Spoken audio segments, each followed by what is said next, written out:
Good evening, and welcome to the Warren Files. I'm your host, Chris McKinnell. I'm also the director of the Warren Legacy Foundation. We carry on the good work of my grandparents, Ed and Lorraine Warren. We are a dedicated group, global network of researchers all around the world, offering our help to people in trouble with the paranormal for absolutely no fee whatsoever.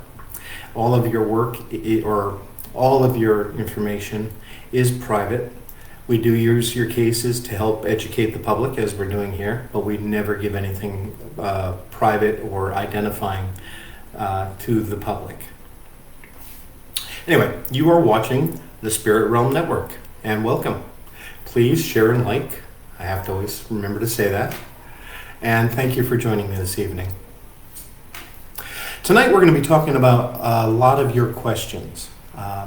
Been so many, and I really want to get to those first. Also, we ran out of time last week, and I want to go into how to protect yourself. So that's what we'll do first, if you don't mind. I have a few of the things here. I kept notes. So let's first talk about different ways you can protect yourself. The number one thing to keep in mind here is it's your faith. It's always your faith. And it's how you focus your faith that makes the difference. That's why rituals exist and why they've always existed. They help us to shape the outcome of what we're working on. They help us to focus and get the desired outcome. This is actually shown in quantum physics. There was actually a terrific study done about 20 years ago, where they took over 1,000 heart patients, and they didn't tell the doctors and they didn't tell the patients themselves that they were involved in this study. And what they did is they took half the patients and they put them on as many prayer lists as they could. The other half, they didn't do that with. And those who were on the prayer lists got better so much more rapidly and had a far higher survival rate. So it just goes to show that when people are focused on you, when they're focusing their energy on you, and when they're calling on a higher power, you can get results. And the more people, the better the results. That's just been proven. So some of the things you can do in your own home, if you're having problems, you can do a spiritual cleansing. The first thing I always recommend, if you're able to get somebody of your religion, like a priest or a pastor or a shaman or a rabbi to come in, or imam, to come in and do a blessing and cleanse your home, that's always the best thing to do. Make sure that person, though, is very pious. If they're full of themselves, if they don't believe in what they're doing, it isn't going to work. And unfortunately, in my experience, most parish priests really don't believe anymore. So it's important to make sure that you're getting the right person. If not, there is a way you can do it yourself. First, and this you can do regardless of your religion. If you're a Christian, follow along a little bit more, and especially if you're a Catholic, because there's one or two steps in there that are just for you, if you have faith in this. But what you do, first you light a white candle. This is to symbolize that you are calling in God's light into the home. You're welcoming God into your home. You then take some blessed holy water and blessed salt. You can also use holy oil. Get some incense. Now, there are a number of different incense you can use. White sage is the most popular, but it only lasts about 2.5 hours. You have to make sure that what you do is cleanse the entire home within that time period. And then there are certain other rituals you do that form the psychic barrier around your home so that things cannot come back in. And we'll get to that. So once you've got your, let's do sage, but it could be frankincense and myrrh. It could be blessed dragon's blood incense, which is readily available. Dragon's blood incense is readily available. You can then get it blessed. You can use Palo Santo, although that is a more endangered plant, and so there are readily available substitutes. Take it, light it, and as you go through each room separately, and you must do this one at a time, go into every nook and corner, every cupboard, every drawer, every closet, and smudge everywhere. Get that smoke, that incense everywhere. And at the same time, say, by the power of God, by the power of Jesus Christ, by the power of Allah, however you think of God, by the power of God, I command you to go back to where you came from, or I command you to go to the foot of the cross. You are not welcome here. Any invitation you have had is rescinded. Repeat this over and over again. It's very, very important that you have absolute intent. You must be concentrating on what you're doing, and you must have faith in what you're doing, or it will not work. And if you're afraid, fear is the real enemy here. Fear is going to get in the way of you being effective. Fear means that your faith isn't really there. It's saying, yeah, I believe God, but I'm still going to be terrified. No, let God handle it. Probably far easier said than done. I understand that. Once you've done that one first room, then you take your holy water or your holy oil and you make a sign over the every window and every door in the room. Now, if you're a Christian, make the sign of the cross. Otherwise, just make a swipe over it and that's fine. That seals that room. You then move on to the hallway and each other room in the house, including the attic and the basement, everything. Once you're done, once you've gotten to that final room, some people say to leave a window open until you're finally done. That gives them a chance to leave. I don't think that's really necessary, but again, it's all about ritual and intent. If you believe that's necessary, then yes, it becomes necessary. So once you've gone through every single room, all the time saying, by the power of God, I command you to go back to where you came from. You have no invitation here. Any invitation you've had is rescinded. This is the house of God. These are the things you say. Once you've done every single room and you've sealed each room with holy water or holy oil, then you take your blessed salt and you make a circle around the entire home. If you're in an apartment, then the other thing you can do is take blessed St. Benedict Medals. St. Benedict Medals are extremely powerful, and the reason for this is they have an ancient exorcism symbol on the back, which really has proven to be quite powerful. If you have faith in it, I promise you it will work.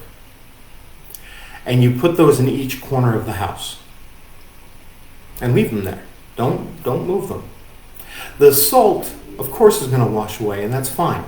It is setting a barrier. It's setting a psychic barrier. You're drawing out the lines, saying this is it, here and no further. That's really important, setting those boundaries when you're working with the paranormal.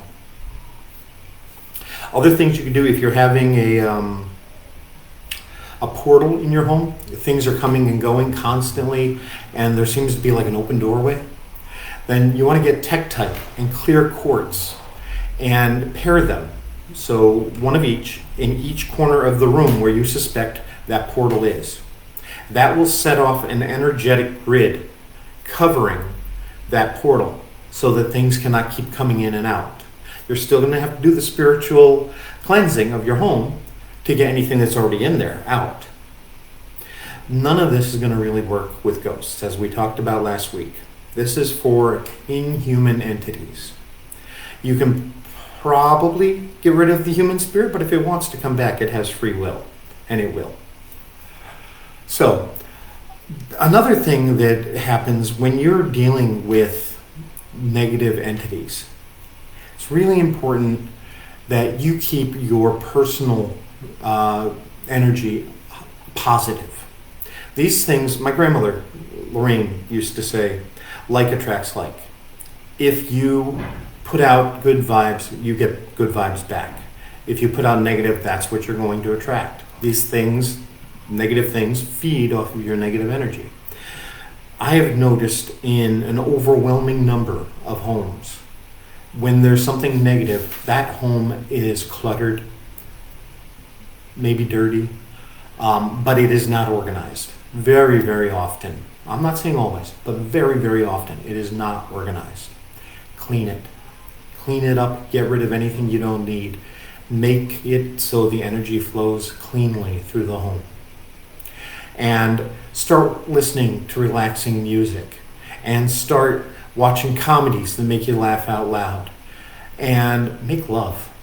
Show love to your family. Show love to your friends. If you're gonna argue, take it outside. Do not put it inside that closed space that you live in, especially when you're dealing with the paranormal. It just isn't healthy. Stop drinking. Stop doing drugs. These are things, when you're in a paranormal home, those open you up to the paranormal. You don't want to do that. So another very important way of protecting yourself. Now this one is going to sound a little odd. The next two are going to sound a little odd, as if these others haven't. But if you're being visited at night by a spirit, these things are energetic. And if you get a long power cord, plug it in, and wrap it around the bottom of your bed, it will create an energy field that can disrupt human spirits. So that can be very helpful. Another one that works is camphor, which I mentioned last week. The spirits hate that stuff. Put it in every corner of your room. They will be driven away. Excuse me, it seems I've lost my iPad just, here we go. Now, this one's a little strange. This one my grandfather had suggested to him, and I actually have never used it. But it makes sense. If you're getting physical manifestations, they are using energy. Try it. And then let me know how it works out. Get static guard. Yeah, static guard. You know, stuff that for your laundry so it doesn't cling, static cling. Don't throw a cling-free sheet at it. That's not going to work. Somebody actually suggested that. But no, the spray. Spray it at the entity. It should disrupt their energy if it's physical. Other things you can use are symbols. People use them all the time. You know, there's of course the cross, very famous, the Star of David, the Hamza, which I would do for you, but unfortunately my fingers don't work this way. But it's 3 fingers raised and the other 2 crossed, sort of. It's an ancient symbol. It's been used in numerous cultures, and it's very powerful because people have believed in it for so long. So that's really important too.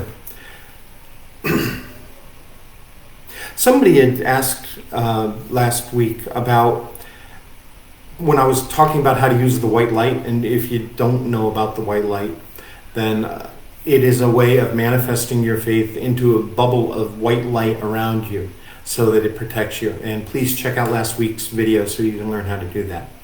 But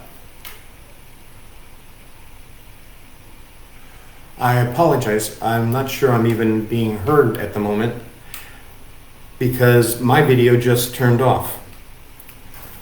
Hopefully you're getting this. I don't know.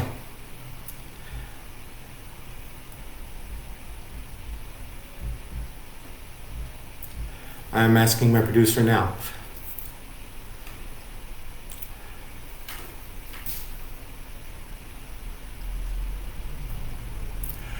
Can you bless things yourself, Tracy is asking. If you are a very deeply spiritual person, yes, absolutely you can do that.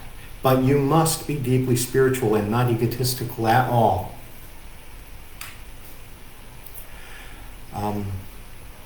This is throwing me off because I can't see if you can hear me, so I'm just going to continue and hope that you are hearing me.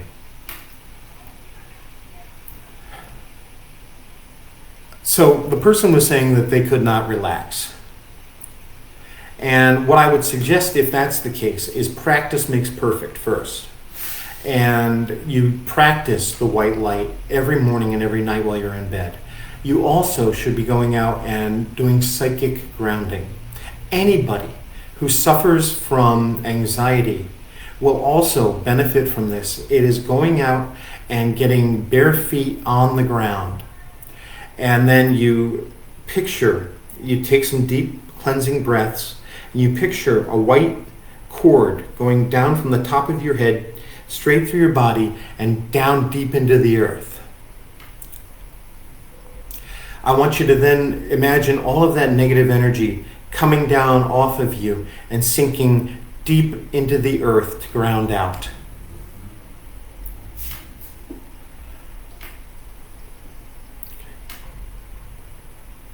All right, so I'm told that you can hear me, and that's excellent. Then I want you to feel that energy from the earth, the good energy, refilling you. Okay? This works. It is actually quantum physics. And that creative visualization is very, very important for managing your psychic abilities, for managing your psychic protection, and for dealing with your anxiety as an empath. You get overloaded from all of the energies you pick up throughout the day. I know that. That's why we have a psychic support group, because so many people came to us about that. So that's what I would suggest for there.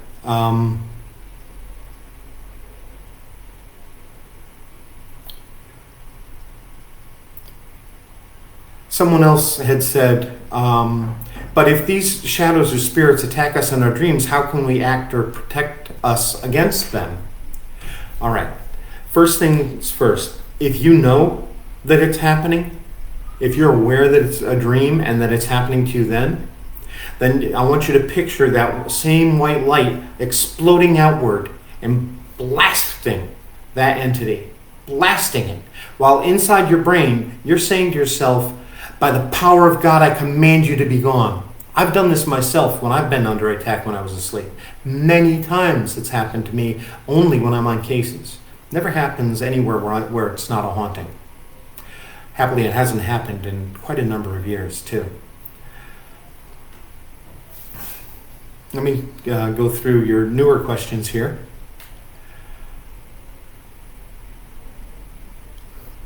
Okay, so what Nicole is asking, what's the safe way to practice seeing spirits or ghosts? We've talked about this before. Spirit communication is an extremely slippery slope. There is no good way to use a Ouija board, for instance. And opening yourself up to spirit, there is a good way to do that, yes. But it's passive. You don't call on a spirit to come to you. You don't say, Uncle Fred, I want to talk to you. No, because all you're doing is opening a door and anything can come through. A good medium talks to the spirit that presents itself to you, or to them, excuse me. So that's the safe way to do it. You talk to the spirit that comes to you. If you are looking for ways to hone your abilities, I do suggest that you practice. Reiki is excellent. Learning how to work with your chakras is excellent. Meditation is amazing. But also learning how to close yourself off. You do not want to open yourself up if you don't know how to close yourself off. You need to have some form of a ritual where you stop what you're working on and you make it clear that you're no longer open to it. And we will get into that when I have guests who are far better suited to talking about this than I am. Perhaps you can actually talk to Carrie Rodriguez, because she has a wonderful program, and she's actually helping me tonight while we're talking. I know she can get into that far better than I can. I run a psychic support group, but my abilities I have suppressed for so many years. It's not something I'm comfortable using. I've only used them recently half dozen times. for mediumship, but that's not something I like doing at all. And yes, meditation is a great way for grounding. It's a wonderful way. Thank you for bringing that up, Andrea. Is the evil eye a good protection symbol for doors to the house? Yes. Yeah. That's the thing I'm trying to make clear here. It doesn't matter what the symbol is as long as you have faith in it. The pentacle, the right side up cross with the point up, is a very powerful symbol of protection, and it works wonderfully. But you have to have faith in these things. There was a great old movie, I don't even remember, I think Leslie Nielsen played Dracula, and a fella pulls out a cross, but he's Jewish. And of course it doesn't work because he doesn't have faith in it. You have to have faith. So, excuse me while I scroll back through all of your questions because there have been so many. And I'm happy about that because there's nothing I like better than actually having a dialogue with you and answering your questions. All right. As well as Ouija boards, I also want to point out EVPs and spirit communication in that form. Any form. It doesn't matter what it is. Any form of spirit communication where you are an active participant is inviting something in. And depending on the energy you're putting out, can attract something very negative. So if you're going to do an EVP, you do it passively. You turn on the recorder and that's it. You wait and you see if anything comes through. You don't try to have a conversation with it until it is talking to you. And even then, if you don't know what you're doing, if you really don't know, then please don't bother. I don't like that this has become a fad for everyone and that everyone knows what EVP means. It is a very, very dangerous practice. My grandparents were totally against this kind of stuff. And I've been doing this for 40 years. And I've met plenty of people who've gotten great results. But I've also met a lot of investigators and lay people who get in so much trouble. Thousands and thousands of them. And that's why I do what I do. It's because so many people keep getting in trouble doing the things that they see on Facebook or on TV or in YouTube. Please don't. How can you get over fear from channeling spirits? Here's the thing. If you're afraid, don't try to do it. Human spirits are just that. They're just humans. You wouldn't be afraid to have a conversation with a person on the street, or if you would, then you shouldn't be doing it either. If you're not in a good headspace, you're not supposed to be doing this at all. I've got great people working for me, but with the COVID crisis and other things that have happened to them recently, losing loved ones, etc., they're not doing cases right now because they're not in the right headspace. And they know that because they're professionals. So they're helping in other ways. Someone had asked, can spirits cause sickness in people? Absolutely they can. Normally they don't. In other words, normally if you're sick, you're sick. But it can happen. We're talking about energy manipulation again. And I have seen some incredibly weird things. In the Schmerl case in West Pittston, Pennsylvania, what's it called? The Haunted? They made the movie about it and the book about it, and I was in on that case. I was a kid at the time. I was in college. But Mrs. Schmerl had this growth inside of her, and it was actually a semi-digested twin that they had never discovered, and it just all of a sudden appears inside of her. Pretty disgusting. It is possible that it was caused by the entity. They had been dealing with this stuff for so long, that kind of manifestation would have been right up their alley. Speaking of EVPs, in that case, just to give you an example, I had an old tape recorder, a cassette recorder, and I used it, and we got pig noises. like that, on the case. So these things, you don't have to ask questions to get the answers. Okay, back to my old question, or your old questions. Somebody was saying, and I thought this was an important one to talk about a little bit. This woman has the worst of times at hotels because for her, as she put it very eloquently, it's like a fan collecting all the dust in the room. And these are the memories and everything from other people who've stayed in there. It can be quite overwhelming if you're an empath. That's why that psychic grounding is so important, and that's why so many empaths suffer from anxiety.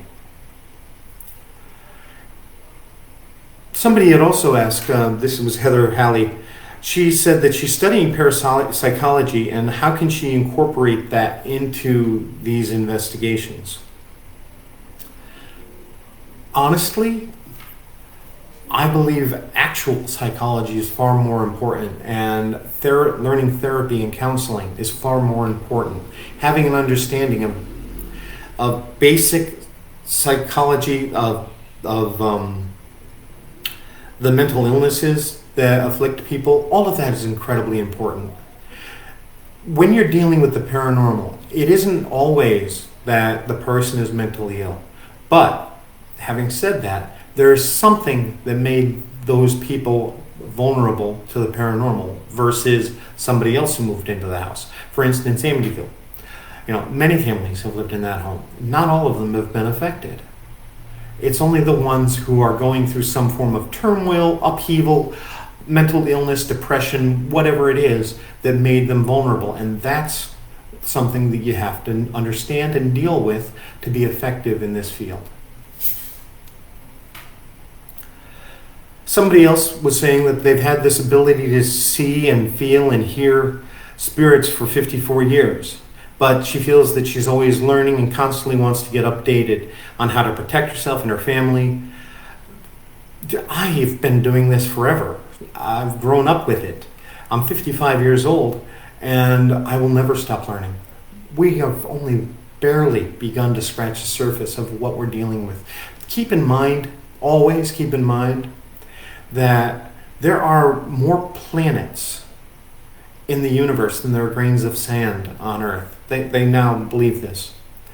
There are certainly more stars than there are grains of sand on Earth. So excuse me, the cat wants in. There are certainly more things out there than we can possibly ever hope to comprehend. And we're never going to know everything.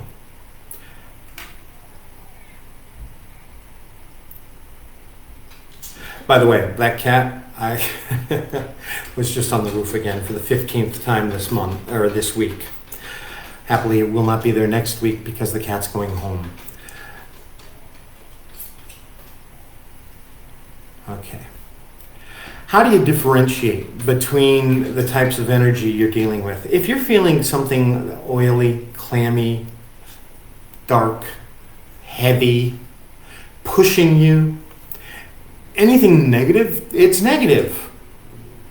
If there's a lightness, a warmth, a joy that's coming from you or coming to you, then chances are very, very good that you're dealing with something good. Light is a good indicator that you're dealing with something good. For some reason, I don't know why, this keeps flicking up and down. Someone else had said, why is it that my sister can hear ghosts even when she is high on drugs? Well, for thousands of years, people have been using mind-altering substances to open themselves up psychically. They do it normally in conjunction with a ritual. If you don't do it with a ritual, it is unrestrained. It is something quite dangerous because you're not in control. You're giving up your control and you may not be able to close it. We just had a case with a gentleman who went down to Costa Rica and did a ayahuasca ceremony. Ayahuasca is a very strong, mind-altering drug that is an hallucinogen. It opened him up so strongly that he has been plagued ever since by psychic visions, by spirits that have been bothering him. And no, it's not a psychotic break. He's been investigated by psychiatrists, evaluated. I mean, we're always very careful about these kind of things. We don't want to ignore the natural causes for the things that happen to a person. That always comes first. Somebody else had mentioned the Exorcist movie, and I wanted to just quickly make a note of this. That is a very, very good movie. What I mean by that is it is based on an actual case from the 1949, close to 1950. And we got to meet one of the three priests who did the exorcism on this young boy. My grandparents and I, at a lecture, he came up and introduced himself. That was a horrific case, but the movie itself is actually very good. It's very true to what can happen on these cases. A little bit overblown maybe, but not always. You'd be surprised. Okay, dolls. Let's talk about dolls a little bit. This is really a good one too. Dolls can easily form attachments. And why do they form can things attach to them more than, for instance, a teapot? Because they're one of the few things that human beings invest emotionally in. They talk to them. They treat them like people. And so it's much easier, once you've got that emotional attachment, for a psychic attachment to occur. And that's when things start to go wrong. In regard to that, someone also said, why is Annabelle still at the museum? And what is going on with the items at the museum? I get this question an awful lot. First off, the museum is not open to the public. It has almost never really been open to the public except by special invitation or special event. Now there's zoning laws that prevent even that. It is a repository, it's a prison for these things. If we destroy them, we release the energy, and then those things can then attach to something else and cause more damage. We don't want that to happen. That's why Annabelle still exists and hasn't been destroyed, because we don't want the entity attached to the doll to go out and still start harming others. Someone else, and this is another point on protection I wanted to bring up. Somebody else had said that they hear knocks at their back door of their house, and they were wondering if it's the paranormal or if it's just critters, because they live in the country. My suggestion is always this: always assume it is natural. Always. Never give it the energy so that something can then manifest. Just assume it's natural. Until you have overwhelming evidence that, hey, whatever I'm dealing with is no longer natural. That cup did not fly across a room because a mouse hit it. Then you want to start dealing with it properly and call us. Do I think that a spirit or some evil entity can transport through phones while you're watching programs about the paranormal? No. Not exactly. Yes, they can communicate through phones. They can manipulate the energy so that you can get phone calls from the dead. I've had a person that I work with in Mexico actually get emails from her deceased mother and brother who were giving her information and asking her to do things, and coming from their old accounts, even though these are dormant accounts that nobody else had access to except her.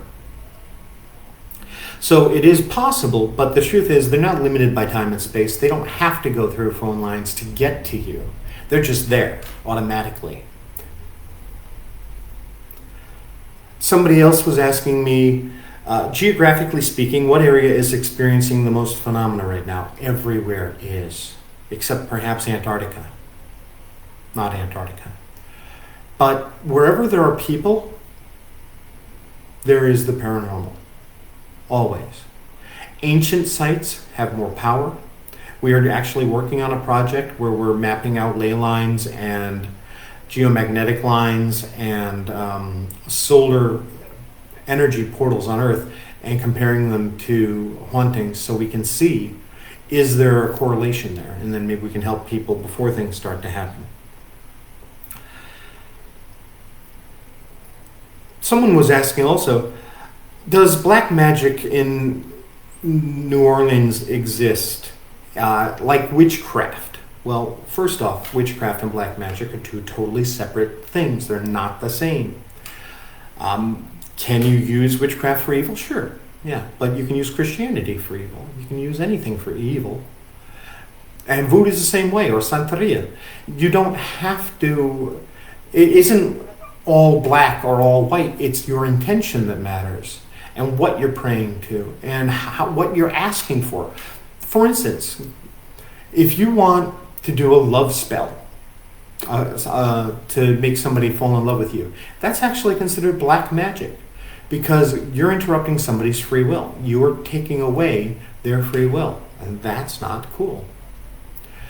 So what are curses? I said we were going to talk about that, so let's talk about that a little bit. What are curses? What is magic? Well, very simply, it is that focused intention. Just like we talked about earlier, prayers working, especially when they're in groups. Same thing with spells. Same thing with curses. If you have the energy, if you have the actual emotional drive, and you focus that, and you have faith that what you're doing is going to make a difference, it can. It can be pretty horrific. I had a case in Philadelphia with a family who had this generational curse going back to a long dead grandfather and grandmother, and everybody who lived in that house had bad deaths and came under oppression, and phenomena was all over the place, and it continued for decades. And we did a very specific ceremony for breaking a generational curse, and with ritual and prayer and burning incense and burying things. It was quite involved, and it's not something I'm going to get into here. And it all went very, very well. It did take time for it to work. This is often the case. But eventually, things did calm down and stop. Having said that, on the way home that night, the brakes went on the car and we got in an accident. The thing was pissed off. Happens sometimes. But please don't confuse witchcraft with black magic. Witchcraft is probably one of the oldest religions in the world, like animism, which is the inherent belief that spirit exists in everything. It's everywhere in nature, and that you can work with it. Do I believe that the moon can influence paranormal activity? I've not actually mapped that out. I've not looked into it enough to say for certain. But I can say that atmospheric disturbances, like for instance a big thunderstorm, that kind of energy can definitely ramp up paranormal activity. Then somebody was talking about shadow people, and I wanted to bring this up. This is important to me because shadow people, black-eyed children, the Phantom Hitchhiker. If you don't know what the Phantom Hitchhiker is, it's a wonderful story about somebody driving down the road. And this story is in Australia, New Zealand, the United States, Great Britain. It's everywhere.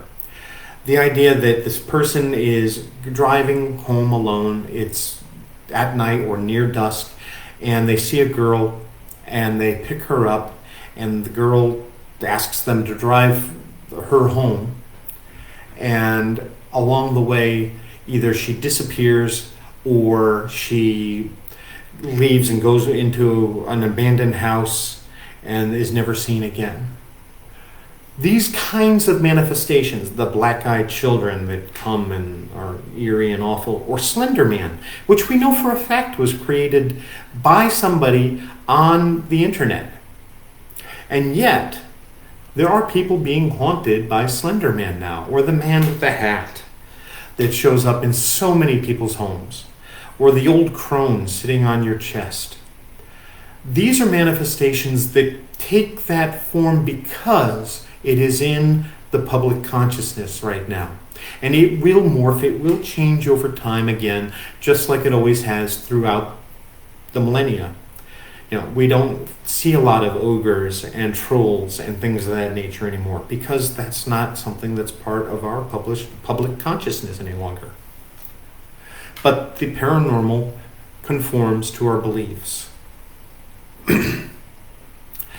I had a woman ask me, how do you know if you have gifts?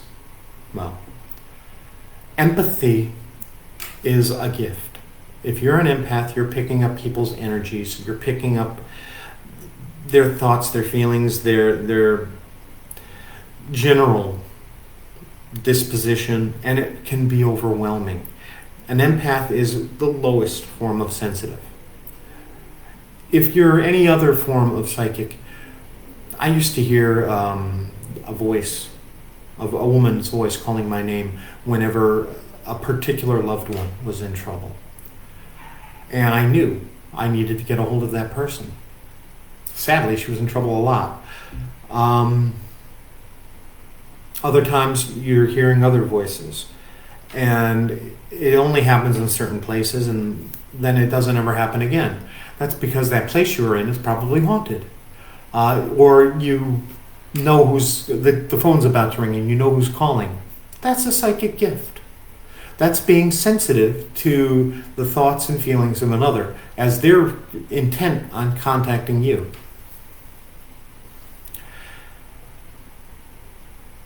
Okay, someone had her daughter say that she was seeing a ghost in the apartment and that it lives in the closet.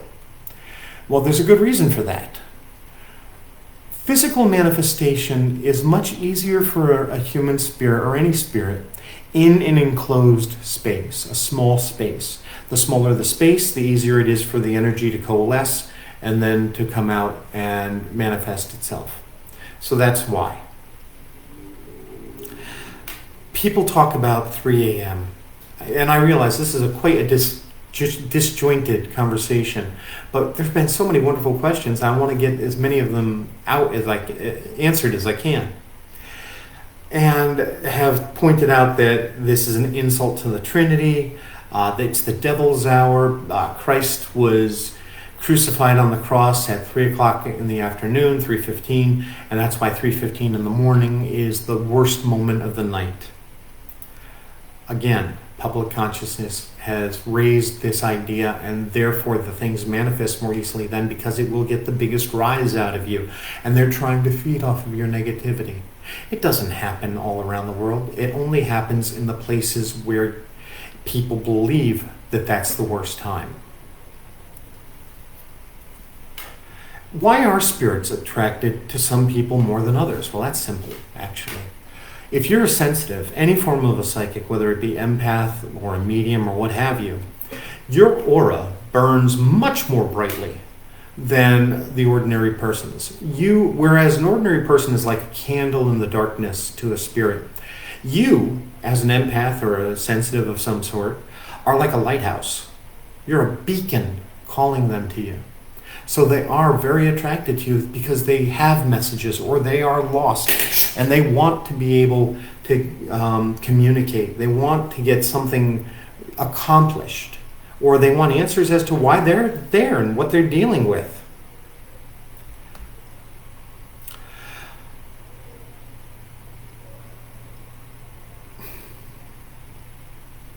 All right, the difference between a curse and a hex. This is Greg Virgin. I apologize. I'm not sure if I am saying your name correctly. For me, I don't see the difference. A different name, different style, but it's the same idea. The same idea of directing negative energy towards somebody to cause them harm. It's the same.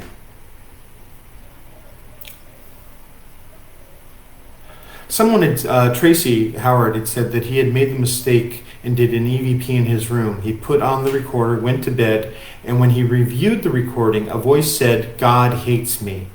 He did multiple cleansings because he knew better that God doesn't hate him, but he wanted to contact his father because it was his birthday. Well, here's the thing. You were calling out to something, and so something answered. I'm guessing you might have been a little melancholy. I mean, your father's birthday, he's gone. Or for some other reason. But something did try to come through. And you should be very, very, very careful of these interactions. I don't believe that your father is hated by God. I don't believe anybody is hated by God. That's just not what God is.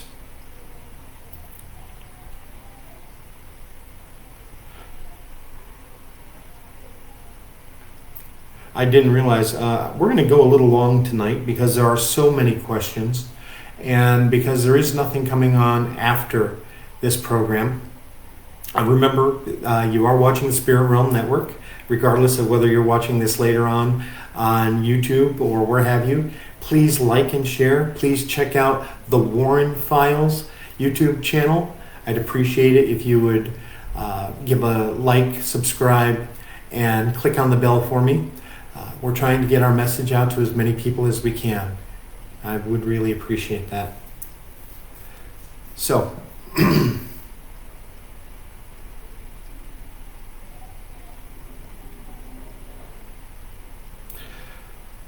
somebody was saying they don't try to do these communications at home. Well, it doesn't matter whether you're home or out and about or in a graveyard. Wherever you are, it's your intention to communicate with the spirit world that matters. And so be very careful. You don't want to open these doors.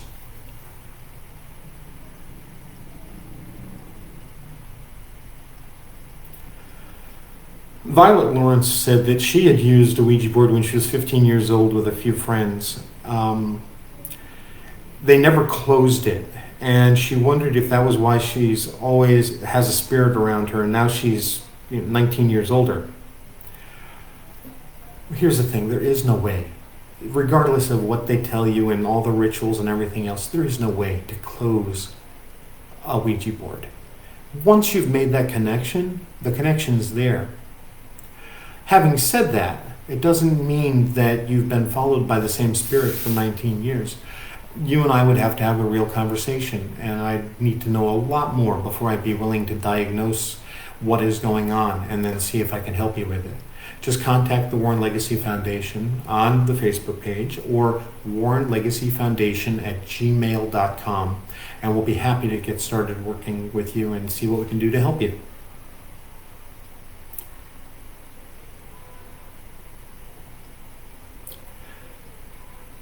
Can a normal ghost, not a demon, possess you? If you are a wide open medium and you're untrained and you don't know what you're doing and it's just something that you are naturally, then if that spirit is driven and strong, then yeah, they can take you over. It's a process. It doesn't happen overnight, but it can happen. They can erode your defenses and eventually take you over. Yes, that is possible. Someone else had asked, and this is a very good question as well, are spirits that have crossed over able to come back and visit loved ones? Yeah, it's called the law of attraction. They also have the ability to look at you as if, looking through a window and check on you whenever they want. But if you're thinking about them a great deal, if you're grieving, if it's, for instance, a holiday or whatever, then yeah, you're attracting them to you. I'll give you an example. Here are a couple of different things that have happened in my family. My family has a very unusual relationship with death. My great-grandfather, he passed away when I was 3 or 4, I believe.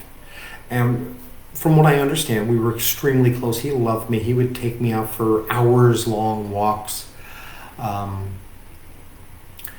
And for years after he died, whenever there was a family gathering, we would see him. My grandfather, who was not psychic in the least, would see my grandfather sitting in, my great-grandfather sitting in his old chair, and somebody would like go to sit in it, and my grandfather would be, no, don't sit there. The big guy's there. I was 16 years old, and I had just gone to my first adult party. And I had been out with my friends, and it was a dark night. It was raining. I had bald tires, and I was going down this very wooded country road, nobody around. And I look in my rearview mirror, and there's this old man sitting in the back seat. I about shit my pants. I turned quickly, and there was nobody there. And I turned on the overhead light in the car, and I drove the rest of the way home and went to bed. The next day, I was working at a bake shop, and out of the corner of my eye, I kept seeing this old man looking at me. And I'm like, who the hell why am I seeing an old man? A couple of weeks later, I happened to mention it to my mother. And she got up and she went out and she got one of our picture albums, and she opens it up and she says to me, "Is this the man you saw?" I said, "Yeah, who is he?" She says, "That's your grandfather. I prayed to him that night because of your car and because you were at a party. I asked him to watch over you."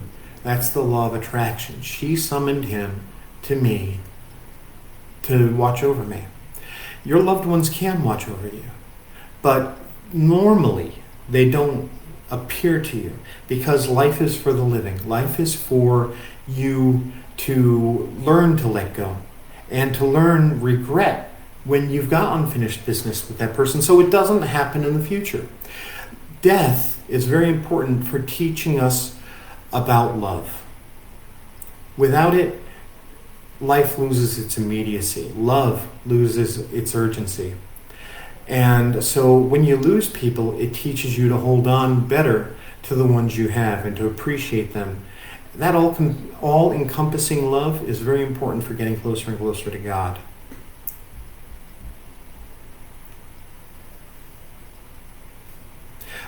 Okay. So Barbara Withrow has a great question. Why do people from Pennsylvania use hex signs on their homes and barns? Do they do it to protect from? Yes, they do it to protect from evil. Absolutely. A hex sign is not a hex. It's not a curse. It is a form of protection, just like the cross or anything else. I actually lived in Amish country. They're very prevalent there.